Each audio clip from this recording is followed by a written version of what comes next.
Good evening बच्चों, माँ भगवती शिक्षण संस्थान के ऑनलाइन क्लास में आप लोग का स्वागत है। आज फिर से मैट्रिक्स का जो बेसिक बचा हुआ था उसको लेकर के आए हैं। आप लोग ध्यान से समझिएगा, जहाँ कहीं भी दिक्कत होगा तो फिर आगे कमेंट बॉक्स में डालिएगा, हम उनको फिर से बताने का प्रयास करेंगे। तो चलिए हम लोग आज देखेंगे तुलनीय आव्यूह, तुलना करने वाला आव्यूह, मतलब एक आव्यूह और दूसरे आव्यूह के बीच तुलना करेंगे। क्या करेंगे? तुलना करेंगे कि दोनों में क्या डिफरेंस है, क्या डिफरेंस नहीं है। तो कहता है तुलनीय आव्यूह या अतुलनीय आव्यूह, comparable and non comparable matrix. क्या है? तुलनीय आव्यूह और अतुलनीय आव्यूह। कहता है यदि ए और बी दो आव्यूह हो, क्या हो? ए और बी दो आव्यूह है, दोनों के कोटि समान है। कोटि क्या है? समान है। दोनों का कोटि जो है समान है। ए और बी को तुलनीय आव्यूह कहते हैं। फिर यदि ए और बी के कोटि बराबर नहीं हो तो क्या कहेंगे? कोटि बराबर नहीं, ए और बी को अतुलनीय आव्यूह कहेंगे। अब इसको समझिए बारीकी से कि कब तुलनीय कहेंगे कब अतुलनीय कहेंगे। कहता है जब दो आव्यूह है ए और बी, दोनों का कोटि समान हो तब उसको क्या कहेंगे? तुलनीय आव्यूह कहेंगे। जब दोनों का कोटि समान हो तो उसको तुलनीय आव्यूह कहेंगे। यदि दोनों का कोटि समान नहीं है, यानी कोटि अलग अलग है, तब क्या कहेंगे? अतुलनीय आव्यूह कहेंगे। क्या कहेंगे? अतुलनीय आव्यूह कहेंगे, यानी अनकंपेरेबल मैट्रिक्स कहेंगे। यदि दोनों का कोटि समान है तो कंपेरेबल मैट्रिक्स कहेंगे। अब इसके एग्जांपल से हम लोग समझते हैं। क्या चीज से? एग्जांपल से समझिए। कहता है ए एक आव्यूह है जिसकी कोटि क्या है? 2 क्रॉस 2 का। फिर एक आव्यूह बी ले लिए जिसकी कोटि क्या है? 2 क्रॉस 3 का।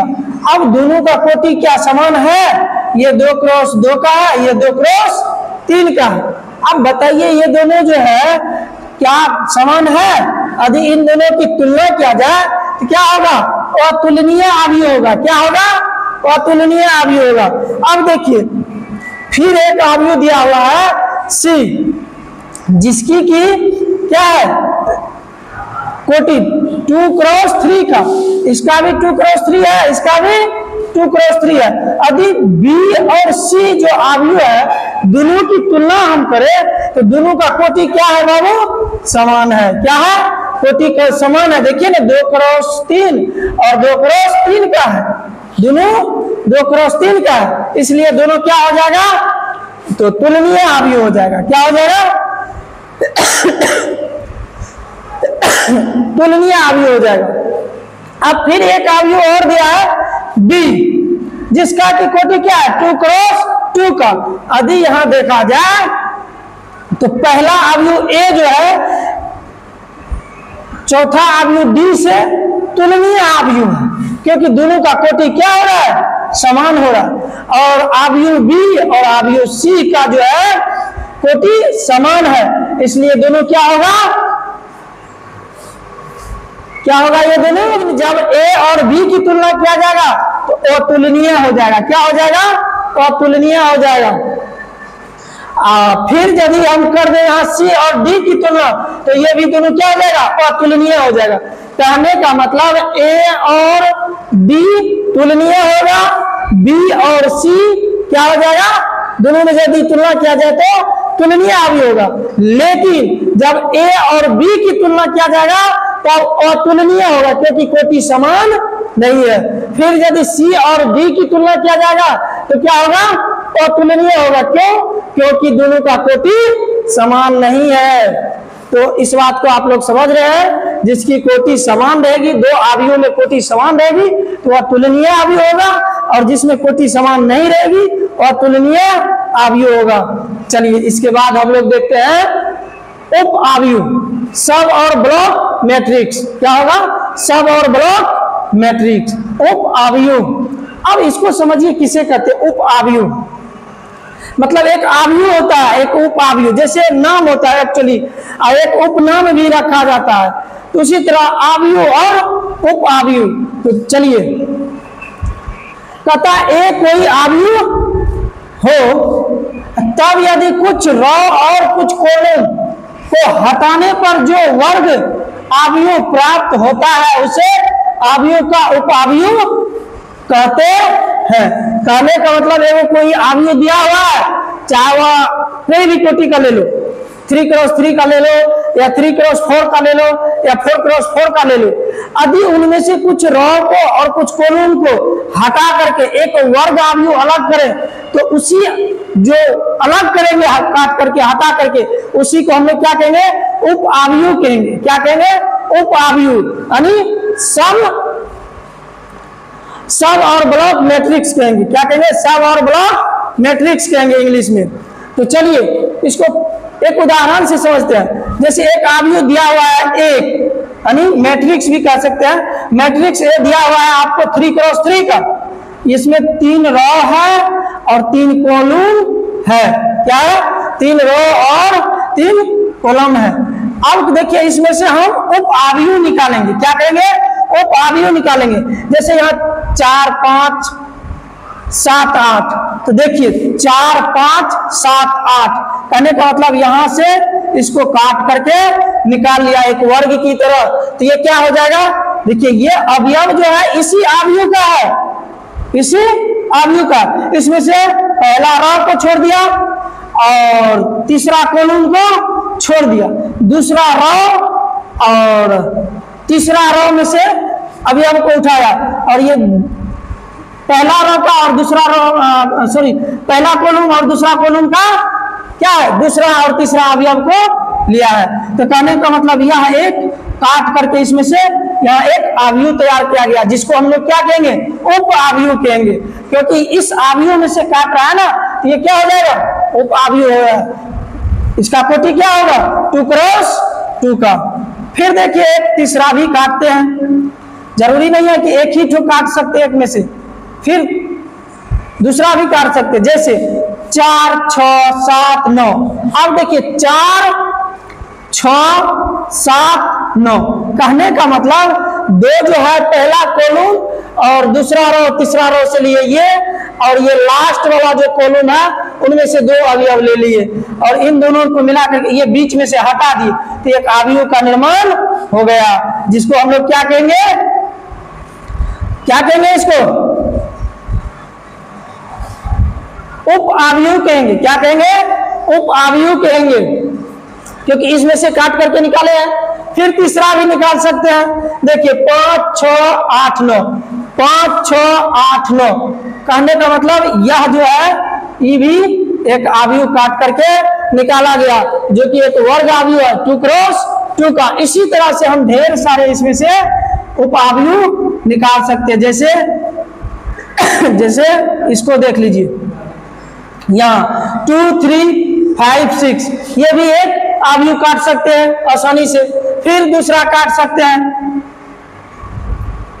अब देखिए इन चारों से नहीं, ये भी 2x2 का होगा, इनसे काट सकते हैं। फिर क्या कर सकते हैं, यहाँ पे ये दोनों ले लेंगे, इधर से ये दोनों ले लेंगे, तो क्या कितना हो जाएगा 4 हो जाएगा और एक आव्यूह तैयार हो जाएगा जो कि उप आव्यूह होगा। तो इस बात को आप लोग समझ रहे हैं। उप आव्यूह मतलब एक आव्यूह है, उसमें से छोटे छोटे आव्यूह को जो हम निकालते हैं काट करके उसी को क्या कहते हैं उप आव्यूह कहते हैं। यहाँ तक आसानी से समझ गए? कोई दिक्कत तो आप लोग कमेंट बॉक्स में कमेंट कीजिएगा, हम उनको सुधारने का प्रयास करेंगे। चलिए अगला क्या है, आव्यूह का अदिश गुणन। आव्यूह का अदिश गुणन, अब इसको समझिए क्या होता है आव्यूह का अदिश गुणन। इंग्लिश में क्या कहते हैं इसको, स्केलर मल्टीप्लिकेशन ऑफ मैट्रिक्स। क्या कहते हैं, स्केलर मल्टीप्लिकेशन ऑफ मैट्रिक्स। कहने का मतलब आव्यूह का अदिश गुणन। कहता ए कोई आव्यूह हो, ए जो है कोई आव्यूह है के कोई संख्या हो, तब यदि के से अवयव ए को गुना करना हो तो के से अवयव ए के प्रत्येक अवयव को गुना कर दिया जाता है, तो इसे अवयव का अदिश गुणक कहते हैं। कहने का मतलब एक अवयव ए ले लिए, वह किसी भी कोटि का हो सकता है, 2x2 या 2x3 या 3x3 का। अब उसमें क्या करते हैं, हम एक अलग से संख्या लेते हैं और उस अवयव को क्या करते हैं, गुना कर देते हैं। मान लो एक अवयव ए ले लिए, उसको हम क्या किए, 2 से गुना कर दिए। 2 से जब गुना करेंगे उसके अंदर की जितनी भी अवयव है सबको बारी बारी से 2 से गुना करना पड़ेगा। जैसे समझिए, एक बार परिभाषा फिर से देख लीजिए, एक कोई अवयव हो, के कोई संख्या हो, तब यदि के से अवयव ए को गुना करना हो तो के से अवयव ए के प्रत्येक अवयव को ए के अंदर जितना भी अवयव होगा प्रत्येक को क्या करना पड़ेगा, गुना कर दिया जाता है, तो इसे क्या कहा जाएगा, अवयव का अदिश गुणन कहते हैं। जैसे समझिए उदाहरण से, एक अवयव ले लिए ए, जिसको कि दोनों तरफ 3 से गुना करने पर इसको एक के की जगह क्या ले लिए, 3 ले लिए, के की जगह क्या ले लिए, 3 ले लिए। अब इसको क्या करेंगे, दोनों तरफ 3 से गुना करेंगे, यानी 3a बराबर क्या आ जाएगा। अब यहाँ पे पहला अवयव 2 है तो 2 को 3 से गुना कीजिए तो 3 दूनी 6, फिर 4 को 3 से गुना कीजिए, 4 को 3 से गुना कीजिए, 4 तिया 12, फिर इसी प्रकार 5 को भी 3 से गुना कीजिए 15, फिर 6 को भी 3 से गुना कीजिएगा 18। कहने का मतलब इस 3 से जो है इसकी प्रत्येक अवयव को क्या करना पड़ा, गुना करना पड़ा। किस तरह से, तो हम फिर से एक बार समझा देते हैं। जैसे 3a लिए ना बराबर, अब इन a में जितना भी अवयव है, जैसे 2 है तो 2 गुना 3 हो जाएगा, फिर 4 है तो 4 गुना 3 हो जाएगा, फिर 5 है तो 5 गुना 3 हो जाएगा, और फिर 6 है तो 6 गुना 3 हो जाएगा। कहने का मतलब प्रत्येक अवयव को 3 से हम लोग गुना करेंगे तो हमारा 3a बराबर क्या हो जाएगा, 3a बराबर हो जाएगा फाइनली अवयव 3 दूनी 6, 4 तिया 12 और 5 तिया 15 और 6 के 18, यानी ये हमारा फाइनली प्राप्त हो जाएगा। इसी तरह आप जब भी कोई कुछ दे गुना करने के लिए तो प्रत्येक अवयव में गुना कर देंगे। कोई अवयव दे दिया और उसको कह दिया संख्या, कोई भी संख्या से गुना करने के लिए आराम से आप उस संख्या से गुना कर दीजिएगा। कहने का मतलब प्रत्येक अवयव में उस संख्या से गुना कर दीजिएगा, वही आपका क्या कहलाएगा, तो अवयव का अदिश गुणन कहलाते हैं। अब ये समझ गए अवयव का अदिश गुणन, स्केलर मल्टीप्लिकेशन ऑफ मैट्रिक्स। चलिए अब अगला क्या है, अगला कह रहा है बराबर अवयव इक्वल मैट्रिक्स। क्या होगा, बराबर अवयव इक्वल मैट्रिक्स। अब बराबर अवयव से आप समझ रहे होंगे कि उसमें बराबर कोटि होनी चाहिए, अन्यथा वह बराबर नहीं होगा। तो देखिए कहता है ए और बी 2 अवयव हो तब यदि पहला शर्त कह रहा है ए का कोटि बी का कोटि हो। कहने का मतलब ए जितना कोटि का होगा उतना ही कोटि का बी होगा। कहने का मतलब ए और बी 2 अवयव ले लिए, दोनों का ए का जो कोटि होगा उतना ही कोटि का बी भी होगा, तो क्या होगा, वह बराबर अवयव हो सकता है। फिर कहता है, ध्यान से सुनिए, फिर कहता है दूसरा में संगत अवयव भी बराबर हो। संगत अवयव कहने का मतलब ए में जो पहला रो का और पहला कॉलम का अवयव है उतना ही जो है बी का भी होना चाहिए। कहने का मतलब अवयव ए का जो पहला रो का पहला कॉलम का जो अवयव है उतना ही बी का भी पहला रो का पहला कॉलम का अवयव होना चाहिए। फिर देखिए पहला रो और दूसरा कॉलम का जो अवयव 3 है उतना ही इसका भी है। अब यहाँ देखिए 5 है, यहाँ 5 डायरेक्ट नहीं दिया, 2 जोड़ 3 दिया है, तो 5 न होता है, 2 जोड़ 3 कितना होगा? 5 ही होगा। इसका मतलब बराबर ही होगा। क्या होगा? बराबर ही होगा। फिर यहाँ 7 है, यहाँ 4 जोड़ 3 कर दिया, तो 4 और 3 को जोड़ेंगे तो कितना होगा? 7 ही होगा। और देखिए कितना बाय कितना का है? 2 क्रॉस 2 का है, ये भी 2 क्रॉस 2 का है। इसका मतलब दोनों अवयव क्या होगा? इक्वल होगा, बराबर होगा। क्या होगा? बराबर होगा। इस बात को समझे, कोई भी अवयव जो है समान कोटि का होगा और उसके अंदर जो अवयव होगा वो भी संगत अवयव, संगत अवयव समान होना चाहिए। तो संगत अवयव कैसे समान होगा? मान लो पहला रो और पहला कॉलम का जो अवयव, मान लो पहले अवयव होगा वही जो है दूसरे अवयव में भी पहला और पहला कॉलम का जो अवयव होगा दोनों क्या होगा? समान होगा, यानी दोनों संगत कहलाएगा। और यदि समान होगा तो वह अवयव क्या कहलाएगा? इक्वल अवयव कहलाएगा। क्या कहलाएगा?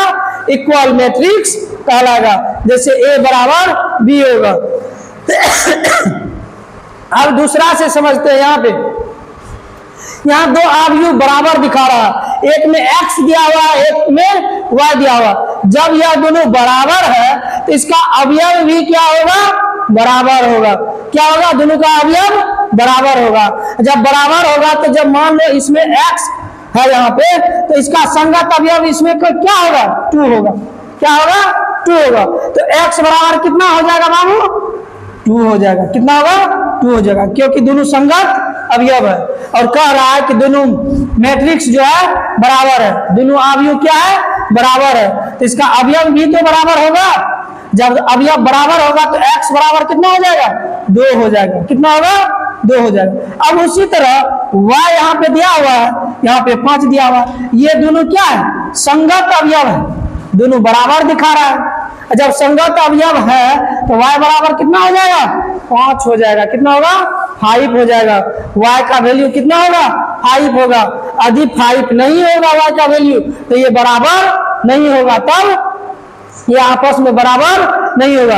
यदि कह रहा है बराबर है तो इसका मतलब y का वैल्यू कितना होगा? 5 के बराबर, और x का वैल्यू कितना होगा? 2 के बराबर। इस बात को समझ गए?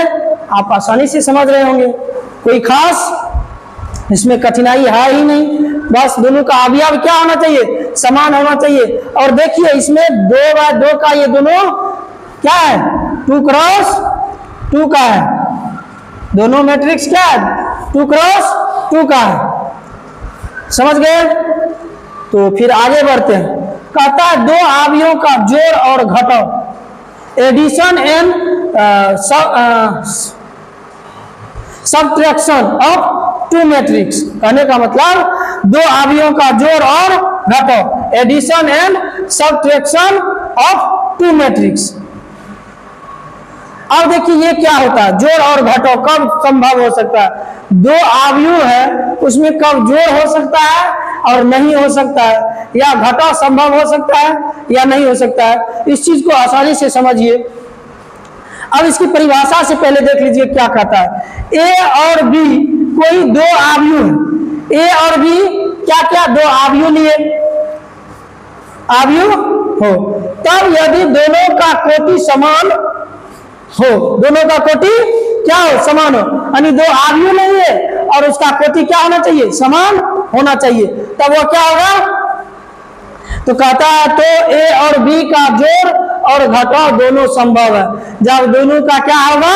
कोटि समान होगा, तब ये जोड़ और घटाव संभव होगा, क्योंकि संगत अवयव से ही जोड़ और घटाव हो सकता है। अब मान लो एक है 2 क्रॉस 3 का और एक है 3 क्रॉस 4 का, दोनों में जोड़ और घटाव का संभव नहीं है, दोनों को समान कोटि का होना आवश्यक है। तो वही कह रहा है ए और बी कोई 2 अवयव हो, तब यदि दोनों का कोटि समान हो तो ए और बी का क्या होगा? जोड़ और घटाव दोनों संभव है। क्या है?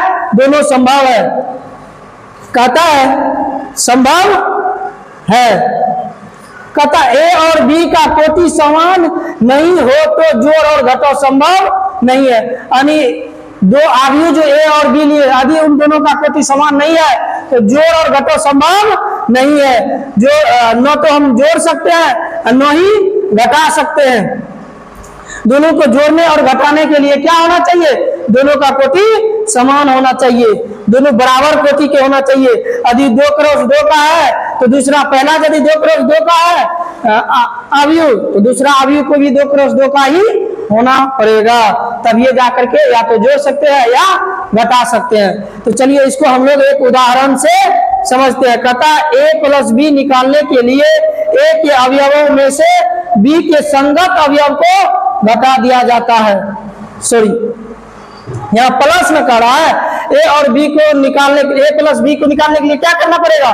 संगत अवयव को क्या करेंगे? एक दूसरे में जोड़ देंगे। क्या करेंगे? एक दूसरे में जोड़ देंगे। जोड़ दिया जाता है, उसका जो संगत अवयव होता है उसको क्या करेंगे? एक दूसरे में जोड़ देंगे। और घटाने के लिए क्या करेंगे? एक दूसरे के संगत अवयव में से घटाएंगे। तो चलिए एक उदाहरण लेते हैं। जैसे पहला है a बराबर दिया हुआ है, ये कितना है, कितना का है रे? तो ये है 2 क्रॉस 3 का, 2 क्रॉस 3 का, 2 रो है और 3 कॉलम है। फिर उसी तरह b ले लिए, b में भी 2 रो है और 3 कॉलम है, 2 क्रॉस 3 का है। अब हमको कह रहा है a प्लस बी निकालने के लिए, कितना निकालने के लिए? a प्लस बी निकालने के लिए। तो कुछ नहीं करना है, इसका जो संगत अवयव है ना, जैसे 2 का संगत क्या होगा? 1 होगा। क्यों? क्योंकि ये पहला रो और पहला कॉलम का अवयव है, ये भी क्या है? पहला रो और पहला कॉलम का अवयव है। दोनों को क्या करेंगे? जोड़ देंगे। फिर दूसरे अवयव को 3 को 5 के साथ जोड़ देंगे, 5 को 7 के साथ जोड़ देंगे, 4 को 2 के साथ और 7 को 0 के साथ और 8 को 6 के साथ जोड़ देंगे। तो चलिए हम लोग जोड़ करके देखते हैं। 2 में 1 जोड़ेंगे तो कितना होगा? 3 होगा। कितना होगा? 3 होगा। यदि 3 में 5 को जोड़ेंगे तो कितना होगा? 8 होगा। कितना होगा बाबू? 8 होगा। फिर यदि 5 को 7 में जोड़ेंगे तो कितना होगा? 12 होगा। कितना होगा? 12 होगा। इसी तरह दूसरे रो का भी 4 जोड़ 2 करेंगे तो कितना होगा? 6 होगा। 7 जोड़ 0 करेंगे तो कितना होगा? 7 ही होगा। फिर यदि 8 में 6 को जोड़ देंगे तो 8 6 14। देखिए यहाँ 14 है, तो हमारा a प्लस बी क्या निकला? 3 8 12 6 7 14। ये कितना बाय कितना का निकला? 2 क्रॉस 3 का। इसका मतलब जितना कोटि का रहेगा जोड़ करके भी उतने ही कोटि का प्राप्त होगा, उसकी कोटि में कोई चेंजिंग नहीं होगा। 2 अवयव यदि समान कोटि के हैं और दोनों को जोड़ रहे हैं तो क्या होगा? वही उतना ही कोटि का अवयव प्राप्त होगा। देखिए ना, 2 क्रॉस 3 का था, 2 क्रॉस 3 का था, तो प्राप्त जो हुआ a प्लस बी वो भी क्या है? 2 क्रॉस 3 का। अब कहता है फिर इसी में पहला ही सवाल में a माइनस बी निकालने के लिए, क्या कहता है बाबू? a माइनस बी करने के लिए। तो हो भी सकता है क्योंकि समान कोटि का है, तो ये संभव भी है कि a माइनस बी होगा। तो देखिए 2 में से आप संगत अवयव को घटाएंगे, 2 में से 1 को घटाएंगे तो कितना बचेगा? 1 बचेगा। देखिए 1 है। फिर 3 में से 5 को घटाएंगे तो कहने का मतलब माइनस किस पे पड़ेगा? 5 पे। तो 3 कम है, 5 ज्यादा है, तो माइनस वाला, तो उसी में से 3 घट जाएगा तो कितना बचेगा? -2 बचेगा। -5 में से +3 चला जाएगा, कितना बचेगा? -2 बचेगा। उसी तरह -5 में से कितना घटेगा? 7 घटेगा। जब 5 में से 7 को घटाएंगे तो अब माइनस में से नहीं इसको घटाना पड़ेगा, क्योंकि इसमें से घट ही नहीं सकता ये। तो क्या करना पड़ेगा? 7 में से 5 को घटाएंगे तो चिन्ह किसका हो जाएगा? माइनस का। तो कितना बचेगा? 2। तो देखिए -2 आया। फिर उसी तरह 4 -2 करेंगे तो 4 में से 2 जाएगा तो आराम, ये ज्यादा है ये कम है तो आसानी से घट जाएगा। तो 4 में से 2 गया तो कितना बचेगा? 2 बचेगा। उसी तरह 7 में से 0 गया, 7 में से 0 गया तो किसी भी संख्या से 0 घटाएंगे तो वही बचेगा, तो 7 ही बचेगा। फिर 8 में से 6 जाएगा तो 8 में से 6 गया तो 2 बचेगा। तो देखिए 2, तो a माइनस बी हमारा क्या आया? 1 -2 -2 2 7 2, यानी ये इसका कोटि क्या होगा? 2 क्रॉस 3 का। तो हम देखते हैं कि जोड़ में भी क्या हुआ था, समान कोटि प्राप्त हुआ, और घटाव में भी क्या हुआ, समान कोटि प्राप्त हुआ। तो कहने का मतलब जोड़ और घटाव में कोटि में कोई चेंजिंग नहीं आएगा। जितना कोटि के अवयव, 2 अवयव को जोड़ेंगे उतने ही कोटि का जोड़ा हुआ अवयव प्राप्त होगा। अब कहता है एक C ले लिया अवयव जो कि 2 क्रॉस 2 का है, 2 क्रॉस 2 का। एक जो है D ले लिया जो कि 2 क्रॉस 3 का। अब दोनों का कोटि समान है ही नहीं, तो क्या हो जाएगा, C और D क्या होगा, क्या हो जाएगा बाबू। यहाँ देखिए क्या कहता है, A और B का कोटि समान नहीं हो तो जोड़ और घटाव संभव नहीं है।